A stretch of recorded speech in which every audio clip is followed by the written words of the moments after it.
Hello Libra, Sun, Moon, Rising, and Venus signs. Kamusta kayo? Sana po'y nasa mabuti kayong kalagayan. Welcome back po sa Star Tarot.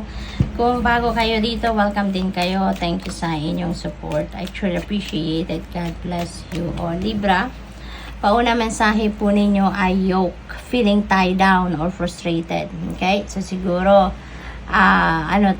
related ito siguro sa, it's either sa relationship, baka family situation or trabaho, no? Baka meron kayong plano or gustong gawin na hindi nag-materialize or hindi magma-materialize. We have cracked cup, yan, dissatisfaction with life, yan, related yan, for sure, sa bawat isa, no? Kaya feeling, parang may tampo kayo sa universe sa ngayon, ano? Marami kayong frustrations sa ngayon, may mga bagay na hindi nangyayari according to your will dito siguro, kaya ganito na lang ang dissatisfaction na nararamdaman ninyo. But anyways, maganda. Ito si Goldfish, there is an increase in material wealth or spiritual growth. So, maswerte din kayo pagdating naman sa pera, no? So, talagang balanse lang ang buhay, di ba? Hindi lahat problema, hindi lahat frustrations, there's also blessing. Diba, meron karagdagang pera, karagdagang kayamanan, no, na mapaparating. We have finger warning you of a problem either now or in the near future. Okay? Maganda rin ito na meron kayong warning. Maganda rin ito na binibigyan kayo dito ng, anong tawag dito, ng parang warning sign na para makagawa pa kayo ng adjustments, para makagawa pa kayo ng mga, tawag dito, mga yung makikita pa rin ninyo yung mga bagay na pwede pa ninyong ma-avoid, sitwasyon na pwede pa ninyong ma-avoid, maaaring makapag-adjust kayo, makagawa kayo ng, or makapag-isip kayo ng ibang way of doing things, no? We have bouquet compliments from an admirer, Libra, no? Meron kayong compliments na makukuha, marireceive ngayon, maririnig from your tagahanga. We have bird perch, waiting for news, package, letter. Ayan. So, this could be coming from different sources.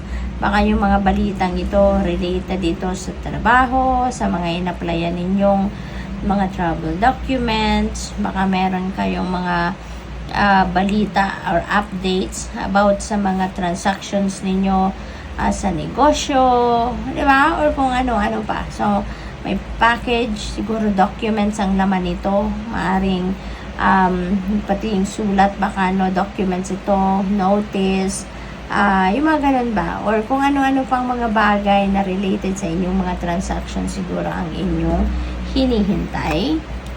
We have hand in need of help, assistance, and guidance. Okay? So, kailangan ninyo ng tulong.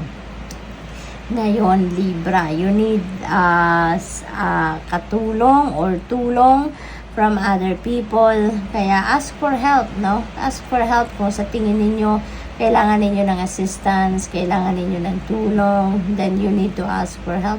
You need to reach out to people, okay? We have horseshoe, good luck, no? Swerte kayo ngayon. Swertehin kayo ngayon, kaya kung ano man ang mga balak ninyong simulan, balak ninyong gawan sa ngayon, go for it, okay?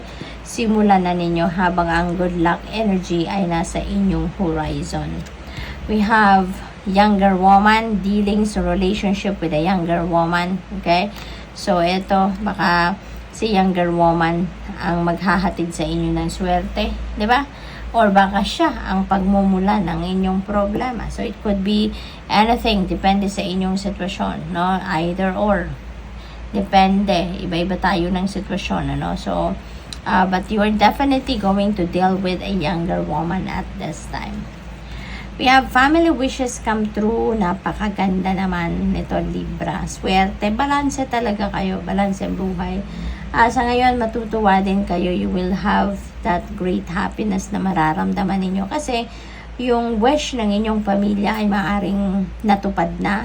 Or baka wish ninyo ito para sa inyong pamilya na matutupad na or natupad na. No? So, swerte. We have Axe forces working against you. Huwag na ninyo tong pansinin. Bagkus ipagdasal ninyo sila because for sure they don't know what they are doing. 'Di ba? Kung meron tayong or kung nag-iisip tayo ng hindi maganda towards other people, 'di ba? Always remember that karma is always at play. Kung ano man ang iniisip ninyong masama or hindi maganda towards other people, 'di ba? Babalik at babalik 'yan sa inyo 100 folds. Kaya yung mga taong nag-iisip ng hindi maganda towards you, nako, Libra, nakakatakot lang sila. 'Di ba? Nakakatakot lang para sa kanila because hindi nila alam, 'di ba, kung kailan 'yan babalik sa kanila na iniisip nilang masama towards you if there is any. Kaya ipagdasal ninyo sila, and of course ipagdasal ninyo ang inyong safety and protection. Always call on Archangel Michael to protect you and keep you safe, no? At ilayo kayo sa mga masasamang tao na to, masasamang pangyayari, negative energies. We have needle and thread. Sincere wish will be granted. Ayan, meron dito family wishes come true. Tapos meron din wish kayo, no, na talagang ibibigay na or binigay na sa inyo ng Divine Universe. So, napaka-swerte, napaka-blessed ninyo, no? Divine timing talaga when it comes, no? It's never late, it's never early. It comes in the perfect time na kailangan nyo na ito. Kaya, ayan, baka yung sincere wish na to is also dito, link dito sa family wishes, or this could be personal wish ninyo na ibibigay din sa inyo. We have heart, love, deep affection, and caring. Yan. This is you. Kaya kayo binibiyayaan ng universe. Kaya kayo binibigyan din ng mga biyaya, magagandang experiences sa buhay because you are very loving, no? You are very caring, compassionate, no? At maaaring ito lagi ang binibigay ninyo towards other people.